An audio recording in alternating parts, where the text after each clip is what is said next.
In 404 BC, Athens, once the shining center of the Hellenic world, was in its death throes.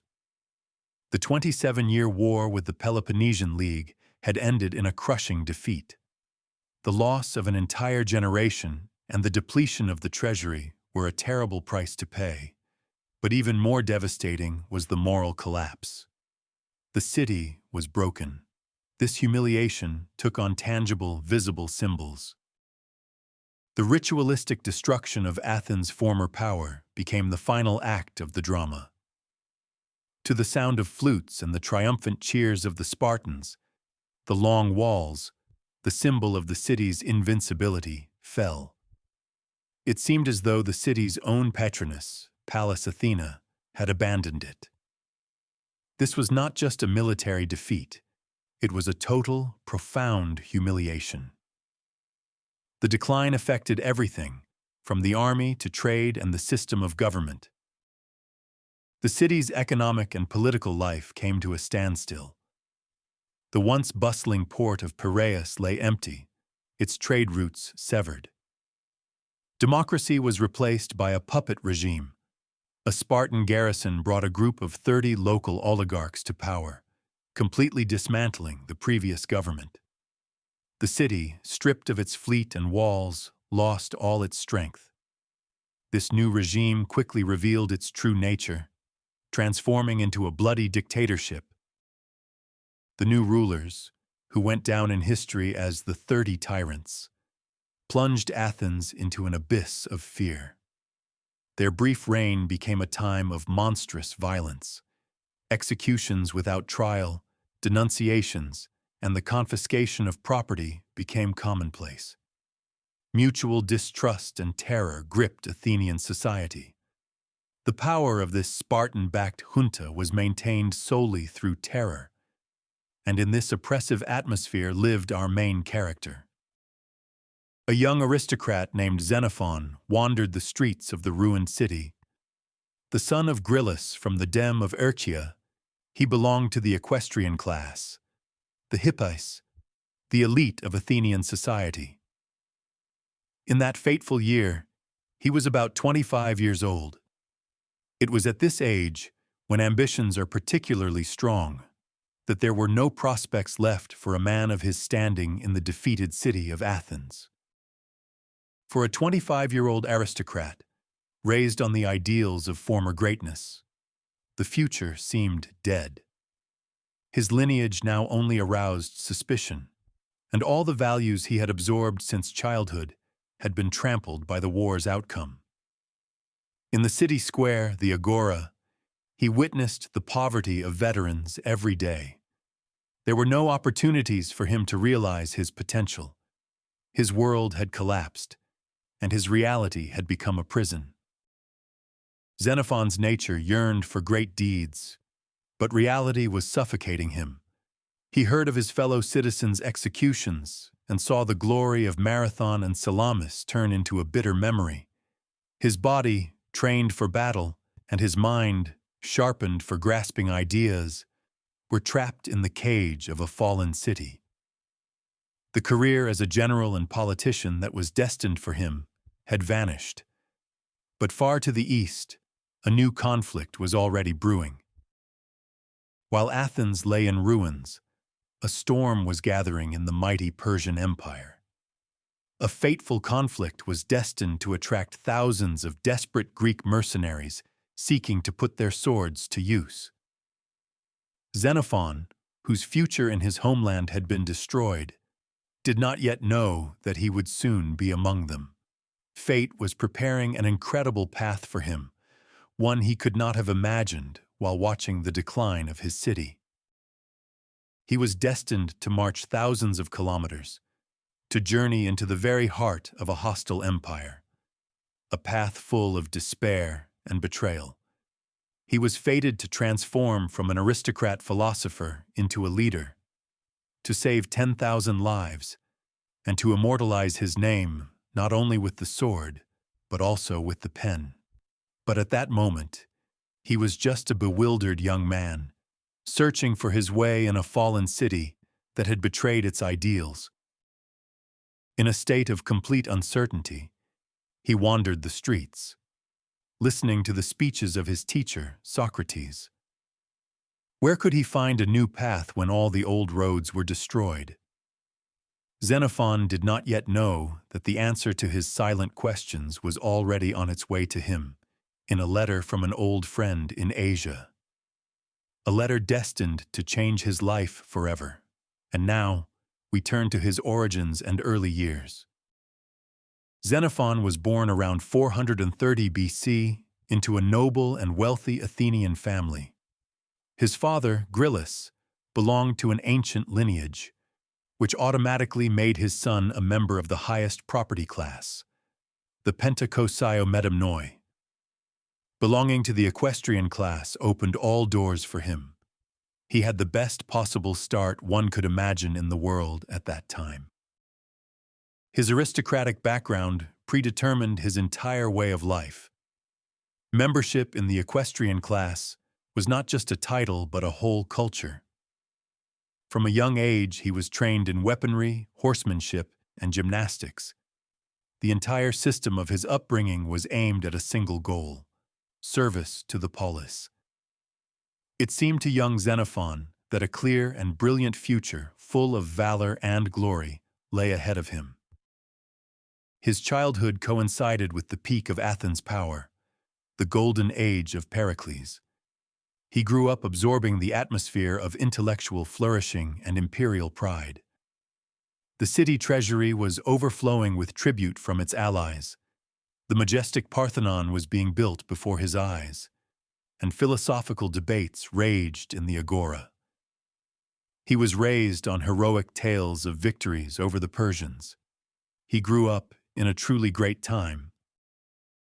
But this idyllic picture was merely a facade, hiding an impending catastrophe.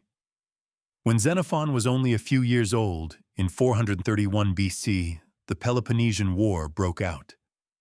This conflict, which pitted the naval power of Athens against the land-based alliance of Sparta, became a tragedy for the entire Hellenic world. The perfect world of his childhood began to crumble. Xenophon grew up in the midst of a total war of attrition that lasted for nearly 3 decades and affected every generation.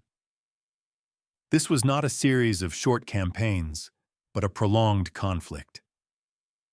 He grew up listening to alarming news from the fronts, seeing the Spartans ravage the fields of Attica, and watching fierce political intrigues unfold within the city.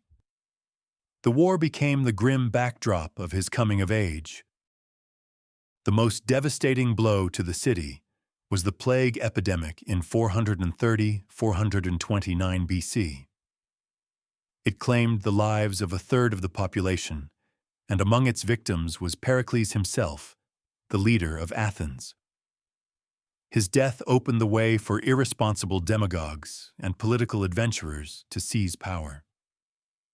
The decisions made by the government became increasingly risky and radical. The city was rapidly losing its way. As a young man, Xenophon witnessed these destructive changes. He saw the confident democracy of Pericles' time degenerate into an ochlocracy, the rule of the mob. Decisions were now made under the influence of fleeting emotions rather than sound reason. This crowd in the agora was incited by eloquent but utterly irresponsible orators. Democracy was degrading before his very eyes. Upon reaching adulthood, he himself took part in the war. As a member of the equestrian class, Xenophon served in the cavalry, the elite of the Athenian army. This service was not only prestigious, but also extremely dangerous.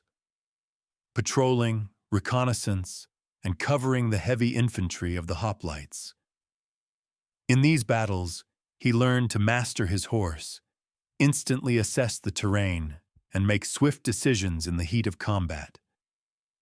He became a true warrior. This combat experience hardened him physically and spiritually, but it also filled him with the bitterness of disappointment. He fully realized how fragile human life is, and how fickle the fortunes of war can be. He saw with his own eyes the incompetence of generals and the political cowardice, watching as the best warriors perished due to absurd mistakes made by the clamorous People's Assembly. He grew increasingly disillusioned with the government. The culmination of these errors was the catastrophic Sicilian expedition of 415–413 BC. A huge army and fleet sent to conquer a distant island were completely annihilated. This insane adventure consumed colossal resources and the flower of Athenian citizenry. The city never managed to recover from this blow. For Xenophon and his circle, this became the final proof of the destructiveness of democracy.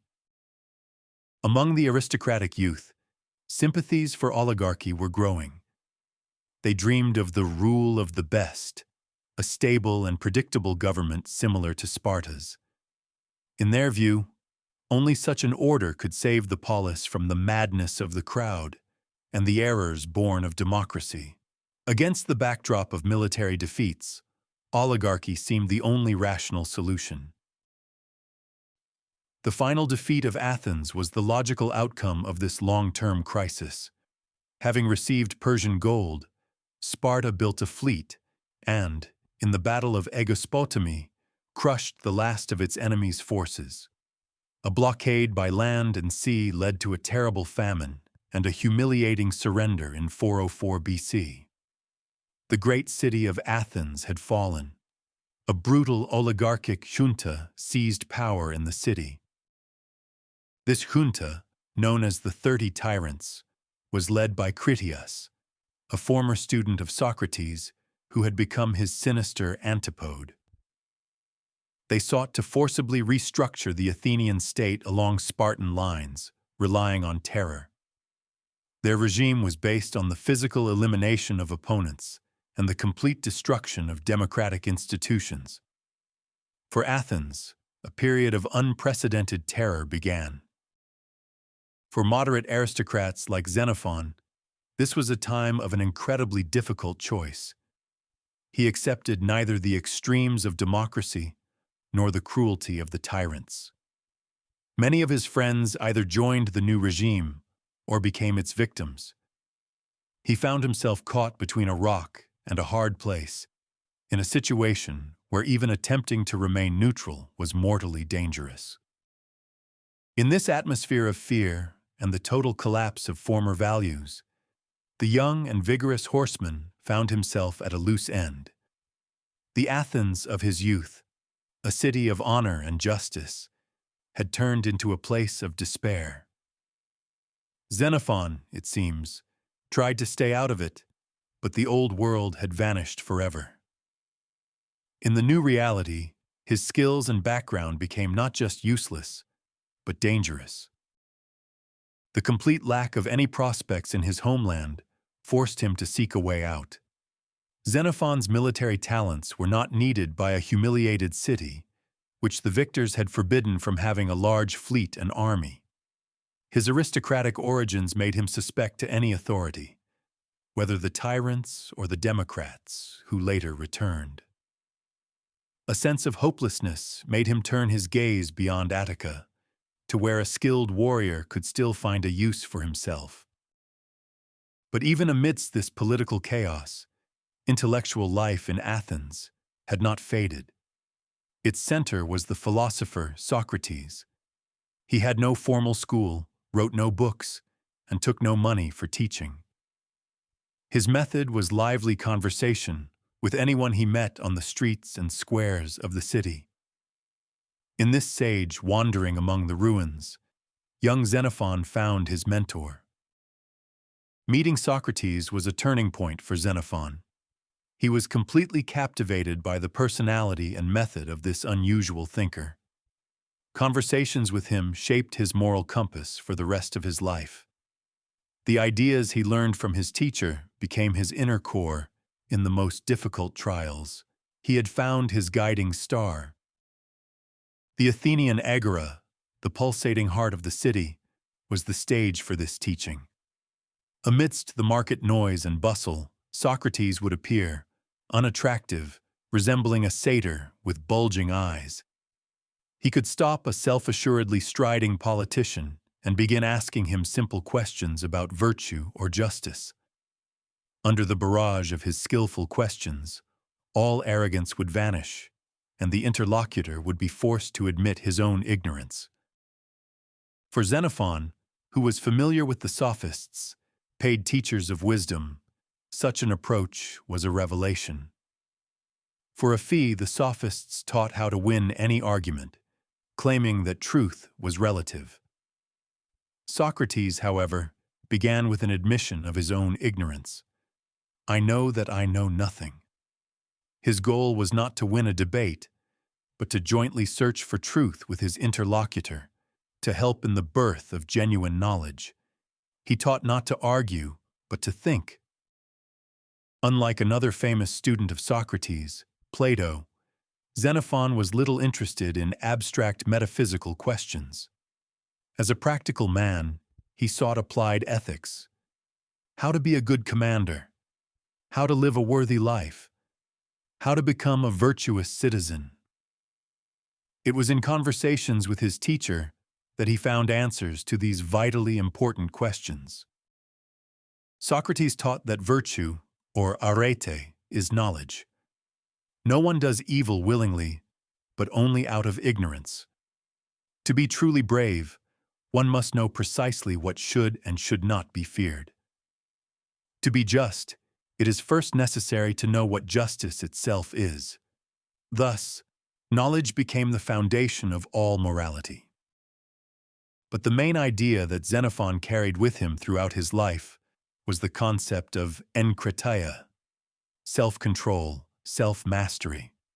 Socrates argued that a true leader is one who has first learned to control his own passions. A person unable to control their anger, greed, or fear cannot lead others. This thought became the leitmotif of all of Xenophon's future works. His education took place against the backdrop of the deepest crisis in Athenian society. Xenophon saw with his own eyes how democracy brought ignorant demagogues to power and pushed the city to make disastrous decisions. Socrates, on the other hand, subjected the very foundations of such a democracy to merciless and logical criticism. His ideas found a lively response in the soul of the young aristocrat. The philosopher asked uncomfortable questions. Why do we call an experienced carpenter to build a ship, but entrust the governance of an entire state to random people chosen by lot? He ridiculed the principle of selecting rulers based on their eloquence rather than their actual knowledge and competence. Such criticism was not only bold, but also extremely dangerous.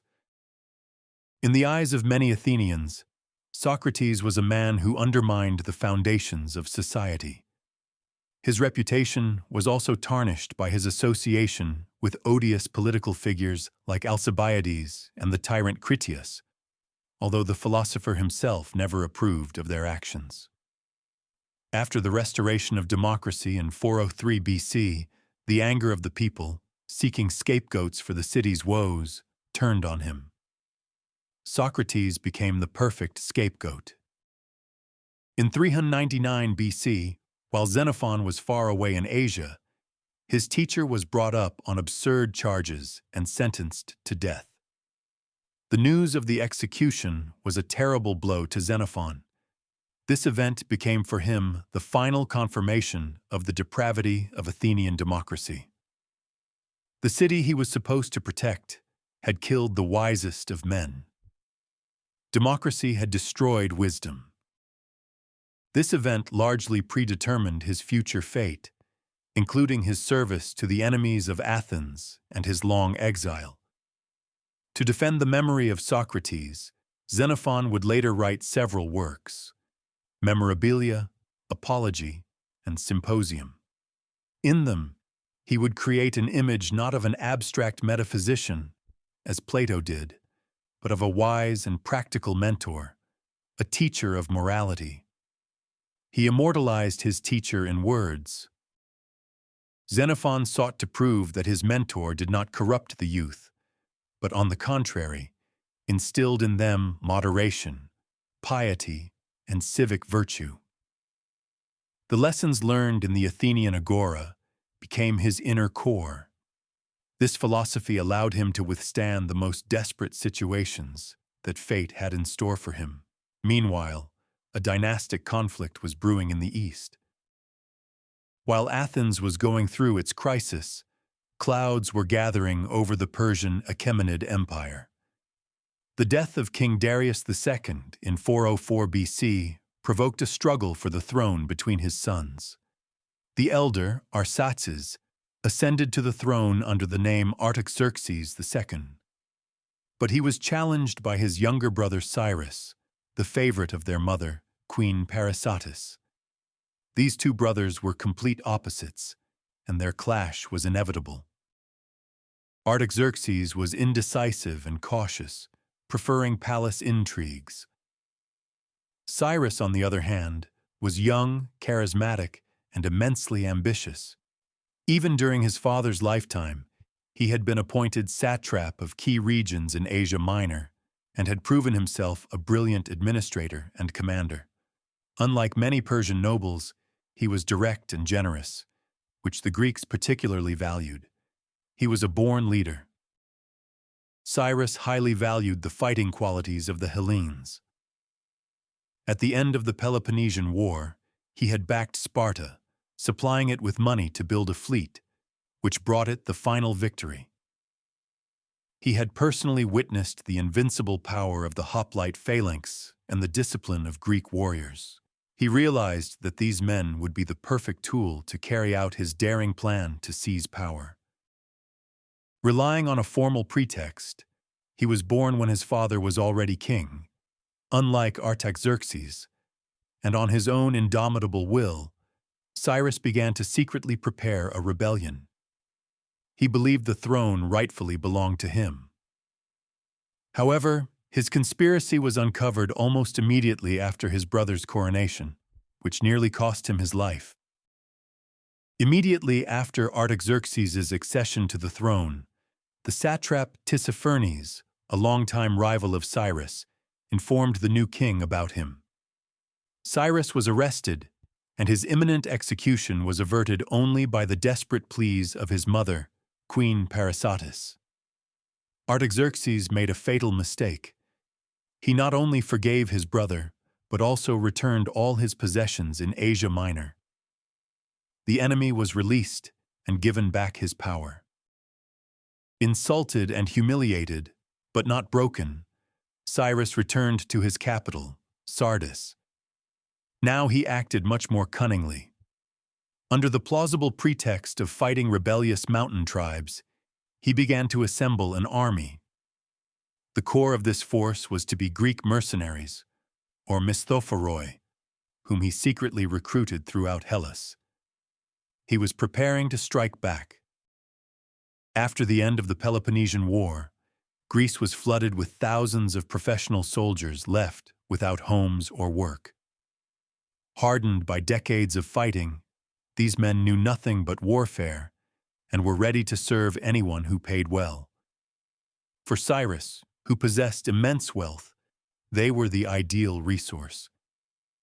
Supply and demand found each other. Recruitment was conducted through a network of trusted individuals. One of them was Proxenus of Boeotia, a longtime friend of Xenophon. Already in Cyrus's service, he sent Xenophon a letter in which, without revealing the true purpose of the campaign, he described brilliant opportunities. He promised the young Athenian not only wealth, but also the friendship of the Persian prince himself. It was an offer impossible to refuse. For Xenophon, who saw no future in a ruined Athens, this letter sounded like an answer to his prayers. The idea of traveling to distant Asia, gaining fame and fortune, and testing himself was incredibly tempting. At home, only inaction and danger awaited him.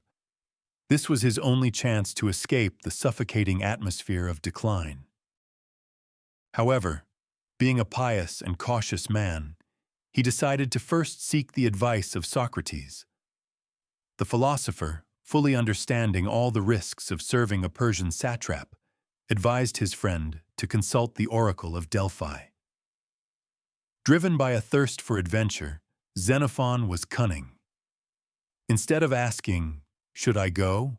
he asked the question, "To which gods should I sacrifice for a successful journey?" Socrates, upon hearing the oracle's answer, reproached his student for his slyness, but added that since the question was asked in that way, the will of the god should be carried out. Having secured this dubious divine approval in the spring of 401 BC, Xenophon left Athens. He went to Sardis not as a mercenary, but as a guest of his friend Proxenus to personally meet Cyrus. The journey had begun.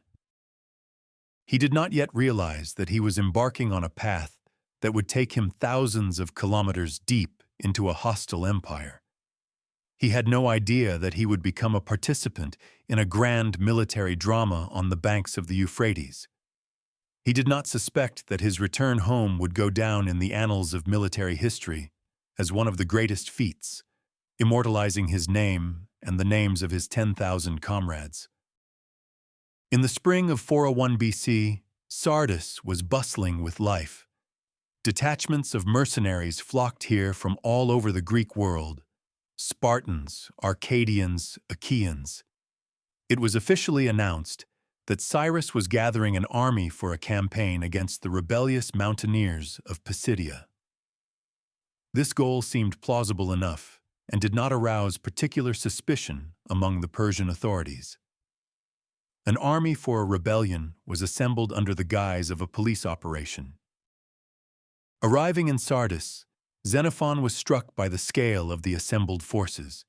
Each soldier was promised a generous wage, 1 gold daric a month, which was higher than the usual pay. The Greek contingent numbered about 13,000 soldiers, in addition to almost 100,000 barbarians. The Greeks were commanded by experienced generals, among whom the stern Spartan Clearchus particularly stood out. It was a huge and formidable force. Among the commanders were also Xenophon's friend Proxenus and the treacherous Thessalian Menon. Xenophon himself held no official position, remaining merely a civilian observer in his friend's retinue. Finally, the huge army set out on its campaign. For Xenophon, he was a bystander, not yet suspecting the role he was destined to play. Initially, the campaign passed through the familiar lands of Asia Minor and presented no difficulties. The army's formation was a mesmerizing sight. Lightly armed barbarians in front, followed by the indestructible Greek phalanx, with Cyrus himself and his guard in the center. However, as they advanced eastward, serious doubts about the true purpose of this grand expedition began to creep into the minds of the Greeks. The army passed the lands of Pisidia, but Cyrus had no intention of turning on the mountaineers, continuing to lead the army southeast. The grumbling among the soldiers grew louder. Now no one doubted that they were being led not against bandits, but into the very heart of the empire, to Babylon, against the great king. This deception was too obvious and threatened to erupt into open mutiny. In the city of Tarsus in Cilicia, the Greeks rebelled. They furiously refused to go any further, stating that they had not been hired to fight against the mighty Persian monarch. The soldiers considered this venture pure suicide and demanded immediate payment and to be sent home. Cyrus's entire grand plan was on the brink of complete collapse. In this critical situation, Cyrus proved himself to be a brilliant psychologist. He did not threaten the Greeks or use force. Instead, he gathered them and delivered a speech full of feigned despair, pleading with them to help him take revenge on a personal enemy, the satrap Tissaphernes. When that didn't work, he used another, more subtle tactic, playing on their feelings. He shut himself in his tent, feigning complete confusion and offense. Meanwhile, his loyal agents spread rumors among the Greeks about the mortal danger of the return journey through hostile lands without guides. The Spartan Clearchus, likely in collusion with Cyrus, played the role of mediator, pretending to persuade the prince, but in reality convincing the soldiers to stay. A subtle psychological manipulation was underway. Finally, Cyrus made his decisive move. He went out to the Greeks and promised to increase their pay by 1.5 times. This argument, reinforced by the fear of the unknown return journey, proved decisive. Though reluctantly, the Greeks agreed to continue the campaign. Money and fear had overcome their principles. Now, no one concealed the true purpose of the expedition. The army continued its march. Soon, an incident occurred that Cyrus used to demonstrate his magnanimity. Near the city of Myrandus, 2 Greek commanders, Xenias and Persian, deserted with their detachments. Everyone expected Cyrus to fly into a rage and send a pursuit after them, but he acted much more wisely. Gathering the remaining Greeks, Cyrus announced that he would not pursue the fugitives. He gave a speech about how he valued only those who served him voluntarily, and that such soldiers would find in him their best friend. This magnanimous act finally won the hearts of the mercenaries.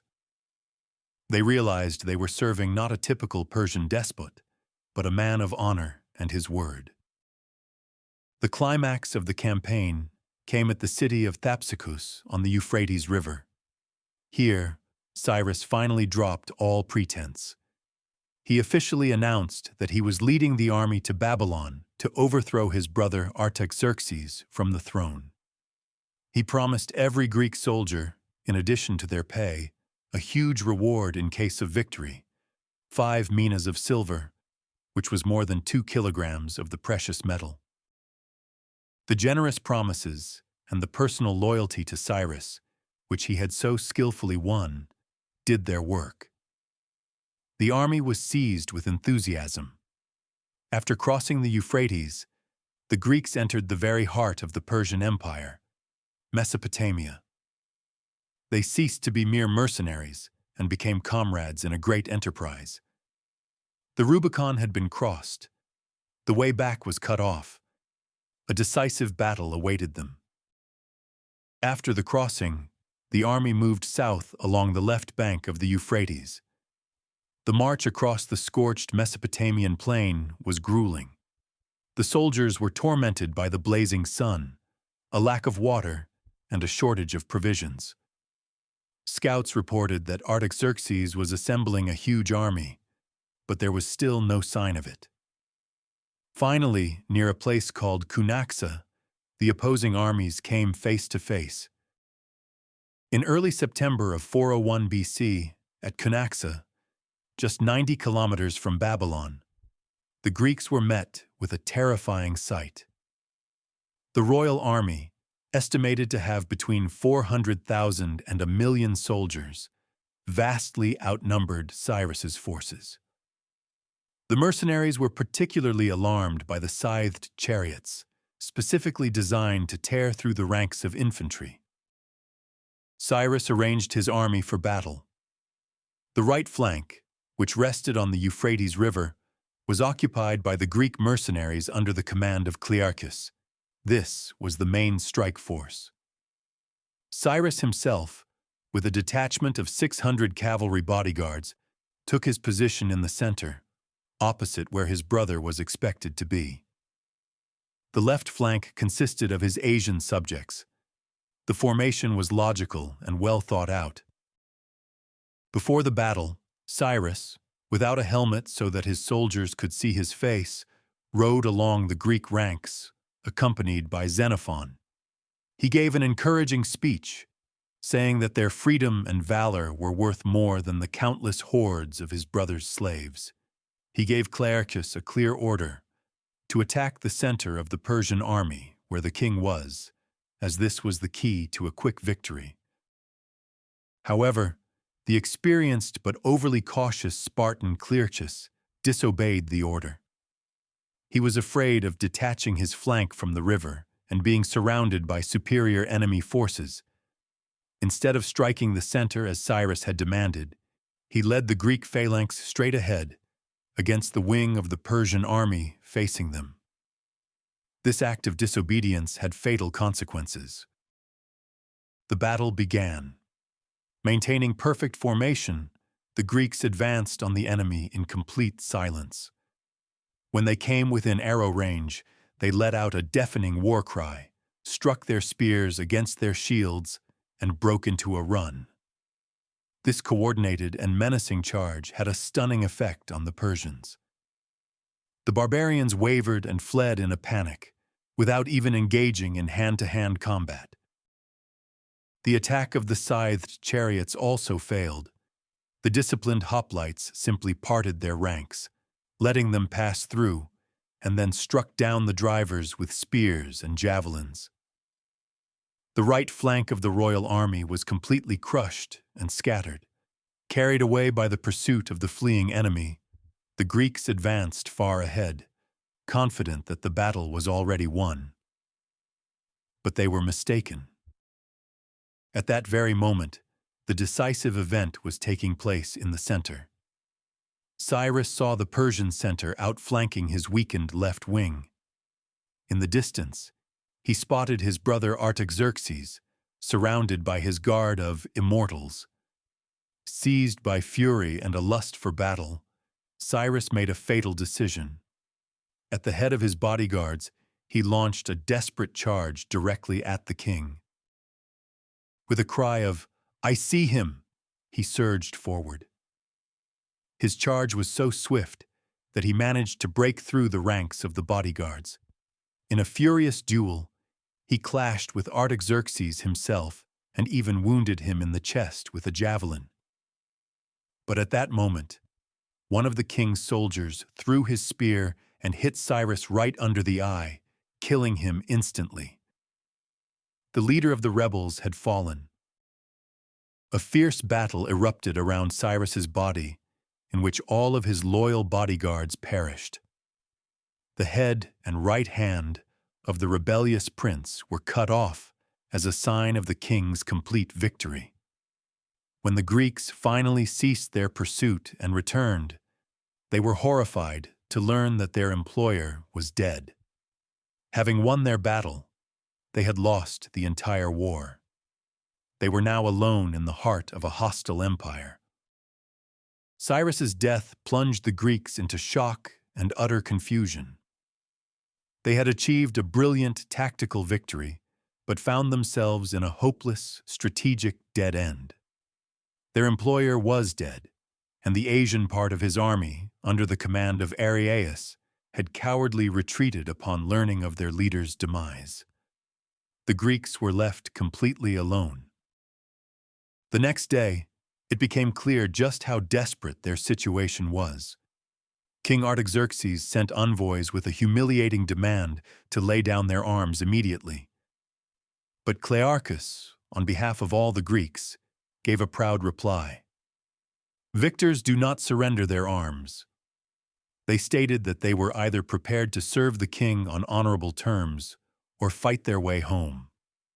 Complex and dangerous negotiations began. The chief negotiator on the Persian side was the treacherous satrap Tissaphernes, a longtime enemy of Cyrus. He arrived at the Greek camp with a show of friendliness, claiming to have personally persuaded the king to allow them to return home unhindered. He offered the Greeks a truce, promising to supply them with provisions and provide guides. The enemy was extending a hand of help, but it was a trap. The Greek commanders, and especially Clearchus, were well aware of the Persians' perfidy and suspected deceit.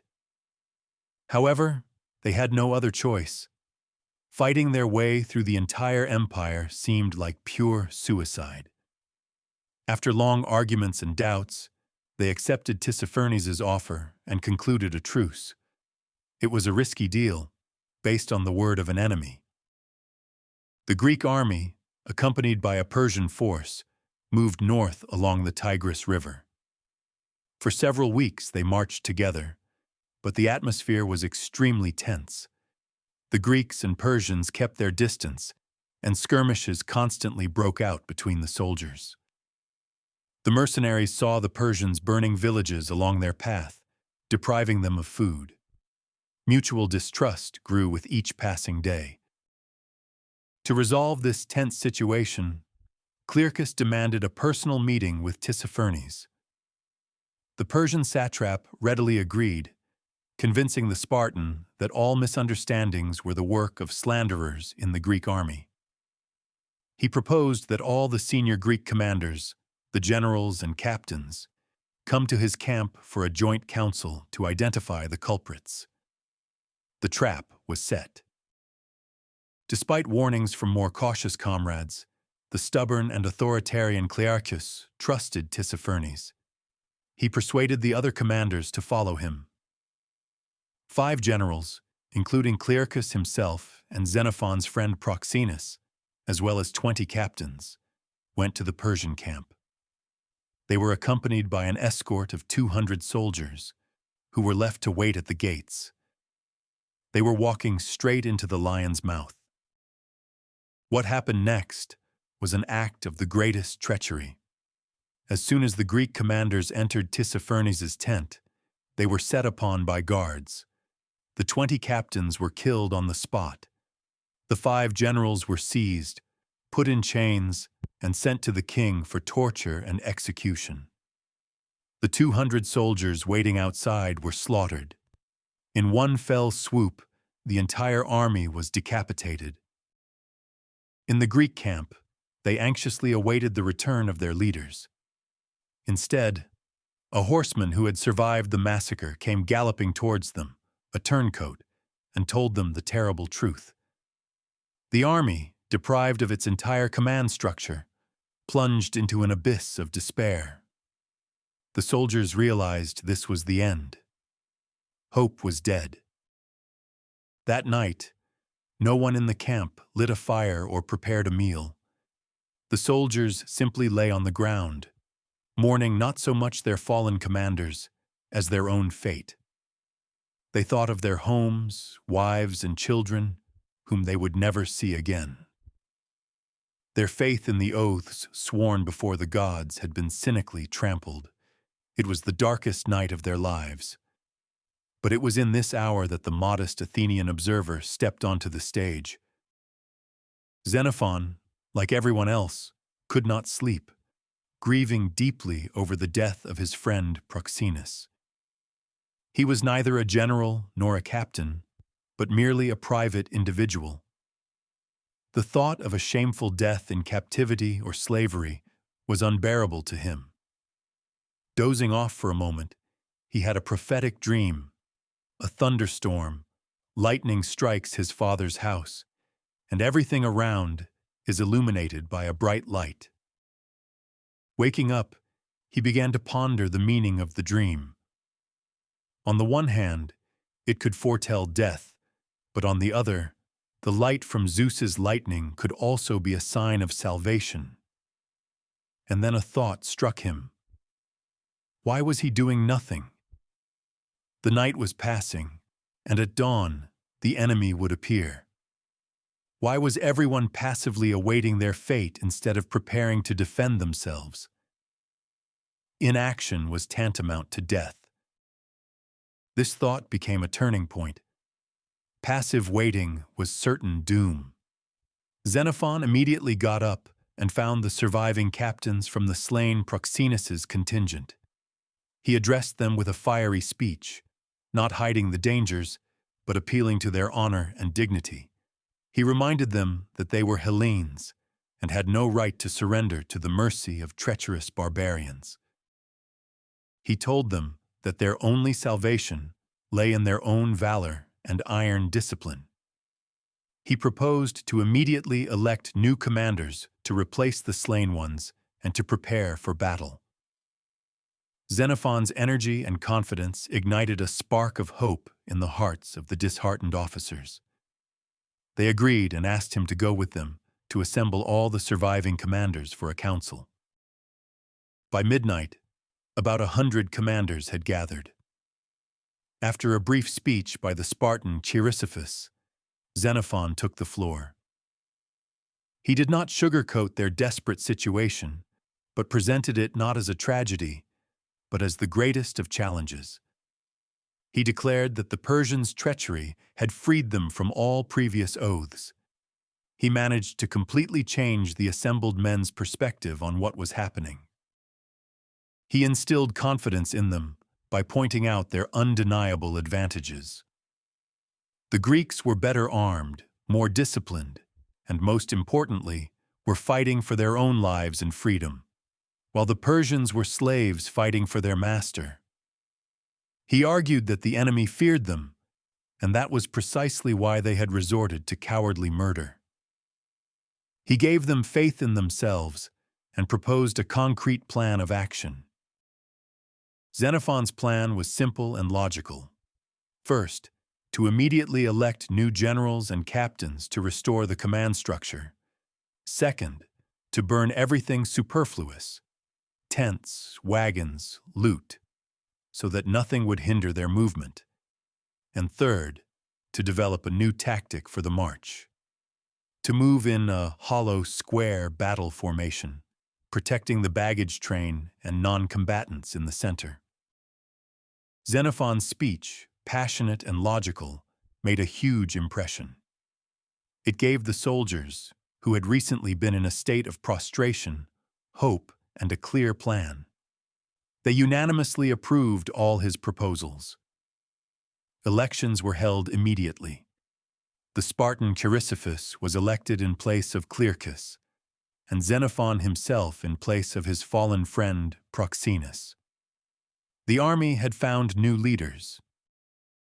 Thus, in a single night, the Athenian philosopher and observer transformed into one of the main leaders of a 10,000-strong army. The dormant talent of a commander, organizer, and orator awoke within him. He may not have had the combat experience of the Spartans, but he possessed a flexible mind and, thanks to the lessons of Socrates, a deep understanding of human psychology. He knew how to speak to soldiers and instill courage in them. With the first rays of dawn, the Greek camp was unrecognizable. Instead of despondency and despair, there was a buzz of activity everywhere. Soldiers were burning all their excess property. Huge bonfires, in which tents and wagons burned, became a symbol of their unyielding resolve. They were preparing for a new, most difficult stage of their journey, a march for survival. The army, now numbering about 10,000 men, formed up in a hollow square and set off. But as soon as they moved, they were immediately attacked by the Persians. Tissaphernes' horse archers began to shower them with arrows from a safe distance. The Greeks, having no cavalry or archers of their own, suffered losses and could do nothing about it. Their main vulnerability had been exposed. Xenophon immediately demonstrated his tactical ingenuity. That same night, he proposed creating 2 new units. From the Rhodians, who were skilled slingers, he formed a detachment that could hurl stones and lead bullets much farther than the Persian arrows could fly. From the few horses available in the army, he created a small cavalry squadron of 50 horsemen. These measures brought immediate results. The next day, when the Persians tried to attack them again, a sudden volley from the slingers and a swift charge by the small but brave cavalry forced them to retreat in panic. The army continued its march north, towards the Carduchian Mountains, in the territory of modern Kurdistan, fending off constant attacks. But in the mountains, an even more terrible ordeal awaited them. Their path was blocked by wild mountain ranges inhabited by the warlike Carduchian people, who did not even submit to the Persian king. The crossing of these mountains lasted 7 days and turned into a living nightmare. The Greeks lost more men here than in all their skirmishes with the Persians. The mountains had become a deadly trap for them. The Carduchians were masters of guerrilla warfare. They constantly set up ambushes on narrow paths, rolled huge boulders down on the Greeks' heads from the peaks, and showered them with a rain of arrows from their powerful bows. The Greeks had to fight for every high ground. Xenophon, who commanded the rearguard, was constantly in the thick of the action, organizing the defense and risking his own life. Finally, having broken through the mountains, the Greeks emerged onto the plains of Armenia. But here a new, even more ruthless enemy awaited them: winter. On the high Armenian plateau, there was deep snow and biting frosts. The soldiers, dressed in light Greek clothing, suffered from the cold, frostbite, and snow blindness caused by the sun reflecting off the snow. Nature itself had become their enemy. To the suffering from the cold was added hunger. The local villages were poor, and their inhabitants hid their meager food supplies. The Greeks often had to spend the night directly in the snow, without fire or food.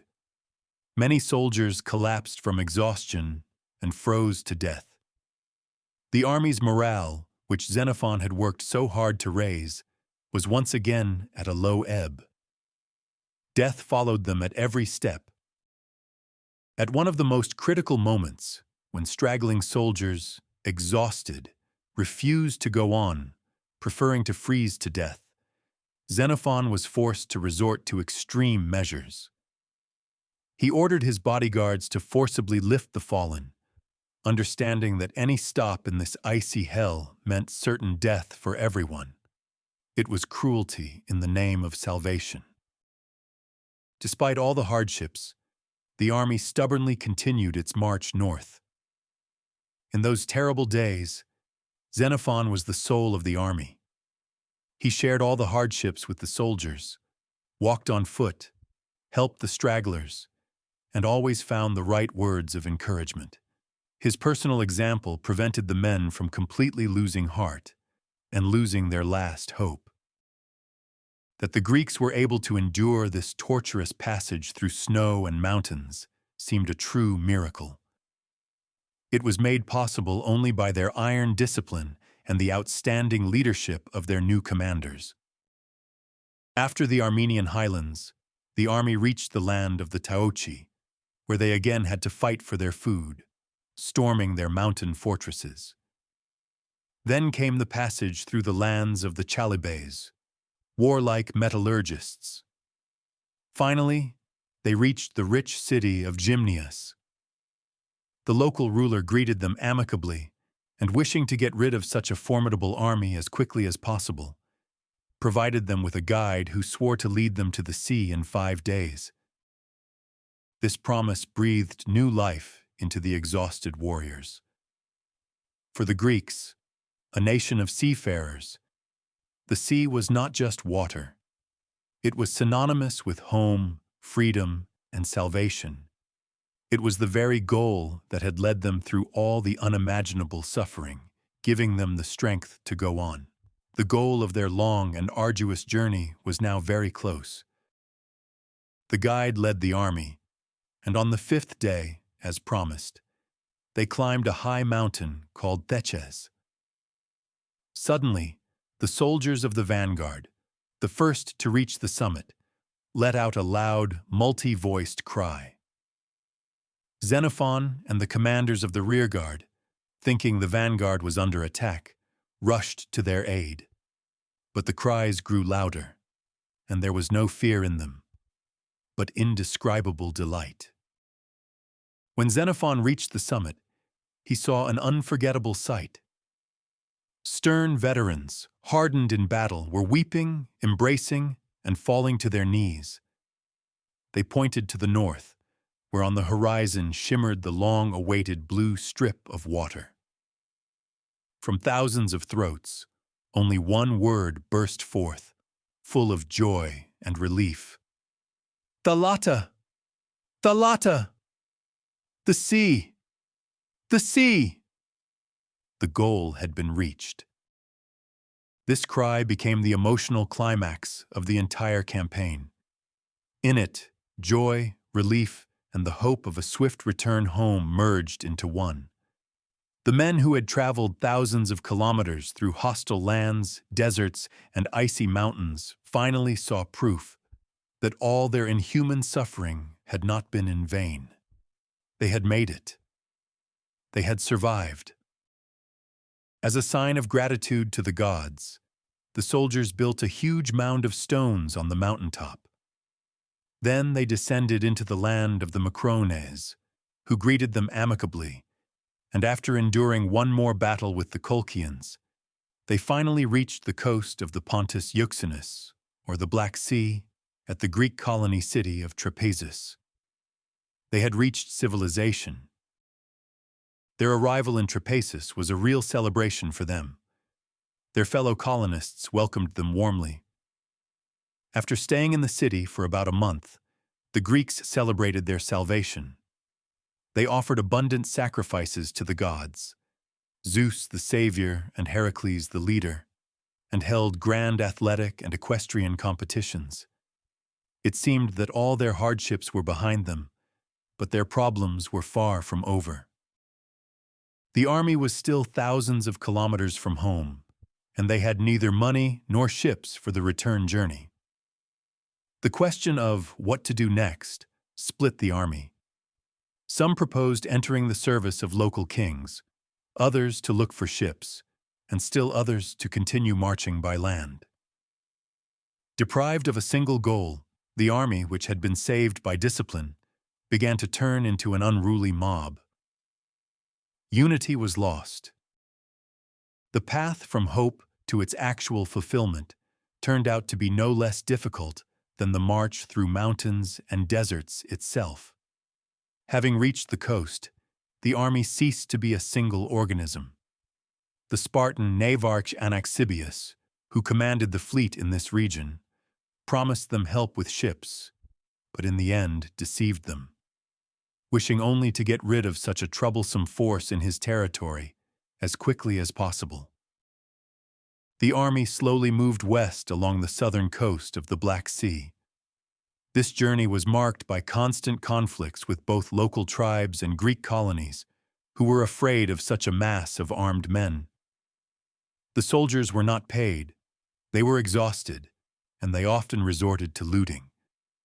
Several times the army split into parts, which led to senseless losses. Finally, the remnants of the army reached Thrace, on the European coast. Here they received an offer from the local king Sothis II, who sought to regain his lost possessions. He promised generous pay, and the exhausted soldiers, tired of uncertainty, gladly agreed. Xenophon, feeling a responsibility for his men, stayed with them. Service with Sothis was short but successful. In 2 winter months, the Greeks helped him regain control over the entire country. However, the king turned out to be as treacherous as many others. He constantly postponed the payment of the promised wages under various pretexts. In the end, the Greeks once again had to use force to get what was rightfully theirs. They had been deceived again. But at that moment, a new, much more substantial opportunity arose. Sparta, which had become the hegemon of Greece after the Peloponnesian War, started a new war with Persia under the pretext of liberating the Greek cities of Asia Minor. The Spartans urgently needed experienced soldiers, and the army of the 10,000, hardened in battles and familiar with Persian methods of warfare, was an invaluable asset to them. Spartan emissaries offered the Greeks to join their army. It was the perfect solution. Service with the mighty Sparta guaranteed regular pay and honor. In the spring of 399 BC, Xenophon handed over command of the remaining 6,000 soldiers to the Spartan general Thibron. The Great March of the 10,000, which had lasted for almost 2 years, was officially over. Xenophon himself also entered the service of the Spartans. He became a close friend and advisor to their king, the outstanding general Agesilaus. In him, Xenophon found the embodiment of his ideal leader, wise, moderate, brave, and caring for his soldiers. He took part in his successful Asian campaigns against the Persians. He had found his hero. However, this service had fatal consequences for Xenophon. A new war, the Corinthian War, broke out in Greece, in which Sparta's former allies, including Athens, united against it. In 394 BC, in the decisive Battle of Coronea, Xenophon fought in the ranks of the Spartans against his fellow Athenians. This act was considered treason in his homeland, and he was sentenced to exile and the confiscation of all his property. Ironically, the campaign that was supposed to bring him fame and the means for a decent life in Athens led to his permanent exile. For Xenophon, it was a personal tragedy, but perhaps it was this event that gave world literature a great author. Deprived of his homeland, he found the time and peace to reflect on and record his unique life experience. In gratitude for his loyal service, the Spartans gave Xenophon an estate in Scylla, a small town in Elis, not far from the sacred Olympia. Here began for him the longest and perhaps the happiest period of his life. Lasting about 20 years, it was a picturesque and fertile place where he finally found his home. Here, Xenophon fulfilled the age-old dream of a Greek aristocrat, to live in complete harmony with nature, far from political storms. With his own funds, he built a small temple, an exact copy of the famous Temple of Artemis at Ephesus, dedicating it to his patron goddess. Every year he held a great festival in her honor, treating all his neighbors to wine and the spoils of the hunt. In Scylla, Xenophon led the ideal life that he later described in his treatise, Economicus. He engaged in agriculture, trained horses, and hunted. Here he married and had 2 sons, Gryllus and Diodorus, whom he raised in the best aristocratic traditions. But his main occupation during these years was literary creation. He became a writer. In the quiet of his estate, he took up the pen to reflect on the past, justify his actions, and glorify the fallen heroes. The main work of his life became the Anabasis, which means the ascent, a detailed account of the expedition of the 10,000. This work is a unique blend of genres. It is a military memoir, an invaluable geographical source, and a profound psychological study. First and foremost, the Anabasis is an apology for Xenophon himself and a hymn to Greek valor, arete. In his opinion, it was discipline and courage that allowed the Hellenes to overcome the vastly superior forces of the enemy and nature. Writing the book in the third person, he created a convincing image of the ideal leader. Wise, brave, pious, and caring, he created an enduring monument to himself. In the quiet of Scylla, he also wrote his Socratic works. In memorabilia, Xenophon created a portrait of his teacher, deliberately emphasizing his practical wisdom, piety, and usefulness to the state. His main goal was to refute the false accusations that led to the unjust execution of the great philosopher. Inspired by the personality of his friend, King Agesilaus, he wrote a panegyric to him. Reflecting on the ideal ruler, he created the Cyropaedia, or the Education of Cyrus. This work, dedicated to the founder of the Persian Empire, Cyrus the Great, became in essence the first political and pedagogical novel in history. In it, he painted a portrait of the ideal monarch, wise, just, and humane. In addition to these major works, his pen also produced Hellenica, which continues the famous work of Thucydides. He also wrote a number of small but valuable treatises on a wide variety of practical topics, from the art of horsemanship and the duties of a cavalry commander to advice on managing state revenues. His interests were incredibly broad. This peaceful and productive period of his life ended in 371 BC. In the Battle of Leuctra, the Thebans inflicted a crushing defeat on Sparta, ending its hegemony. Elis seceded from the Spartan alliance, and Xenophon, as a friend of the Spartans, had to leave his beloved estate. Around the same time, Athens, needing an alliance with Sparta, revoked the decree of his exile. Xenophon could have returned to his homeland after decades of exile, but it seems he never did, living out the rest of his days in Corinth. His sons, raised as Athenian citizens, fought in the ranks of the Athenian cavalry in the Battle of Mantinea in 362 BC. In this battle, his eldest son Grillus died heroically. Upon hearing that his son had fallen valiantly, Xenophon stoically remarked, "I knew that I had begotten a mortal." Xenophon died around 354 BC, having lived an incredibly long and eventful life. An Athenian horseman, a student of Socrates, a soldier of fortune, a leader, a friend of a king, an exile, and finally, a great writer. His biography became a mirror of an entire era, the crisis of the Greek polis, the end of the golden age of Athens, and the dramatic clash of the Hellenic world with the vast Persian Empire. In his fate, two great forces that the Greeks called praxis, action, and logos, thought word, converged. The uniqueness of Xenophon lies in the fact that he was equally successful in both these spheres. As a man of action, he lived a life worthy of several adventure novels. He was a warrior who experienced all the vicissitudes of military fortune. He was a leader who, in the hour of complete despair, took responsibility for 10,000 lives and saved them.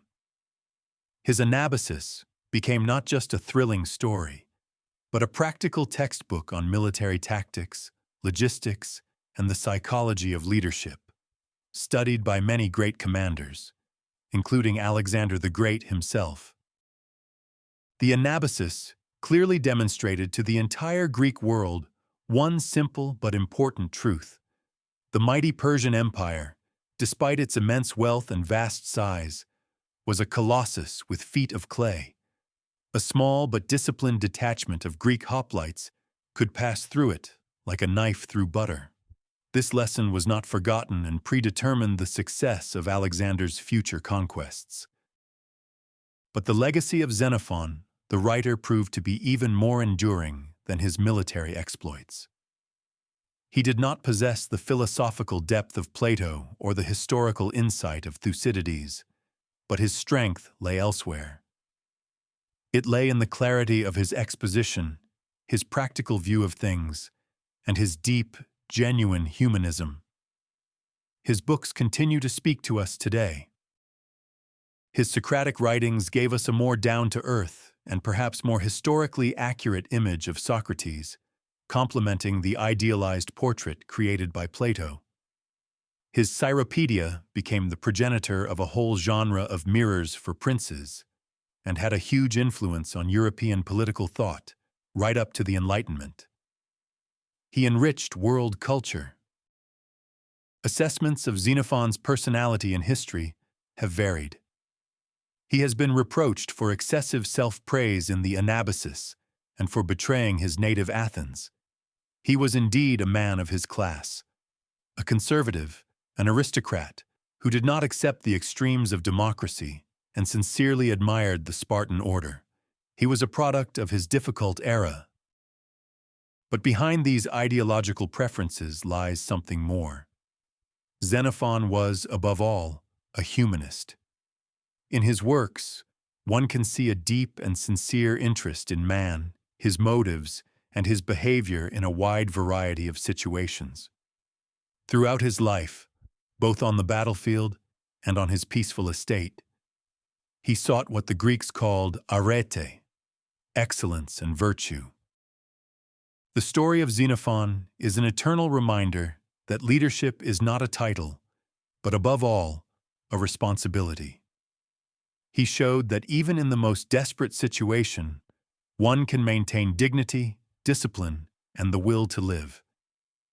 His example teaches that true courage lies not in the absence of fear, but in the ability to act in spite of it. His life is a great lesson.